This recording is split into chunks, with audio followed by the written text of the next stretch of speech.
ikaw ay naka-solar panel, wala ka nang babayaran sa kuryente? Wala ka nang babayaran.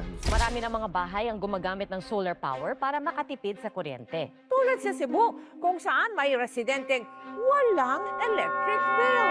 Meron kasi tayong batas yung RA 9513 na kapag meron kang any form of renewable, yung surplus power na yun, pwede mong ibenta doon sa electric cooperative. Magiging dalawa yung metro mo doon, metro for the solar, and then yung existing na metro mo, pag na-approve ka na sa net metering, papalitan ni Meralco yon, magiging bidirectional. Kapag kumukuha ka kay Meralco, abate ang ikot noon. Ngayon kapag nagbebenta ka naman kay Meralco, paatras naman yung ikot noon. Umaatras ang metro? Correct, boss. Napoleon Seriosa, the visionary behind Dreamson Solar Panel Installation Services. With a strong commitment to sustainability, he's leading the way in providing affordable and high-quality solar energy solutions. Under his leadership, DSPI has helped countless homes and businesses transition to clean, renewable energy. Maganda bang pagkakakitaan niya sa panahon natin ngayon? Maganda ang promise ng renewable ngayon. May program ang gobyerno natin ngayon. Dapat within 2030s, at least nakapag-ship na yung most of the individuals sa renewable. Magkakaroon ng mas maraming batas tungkol dito. Correct.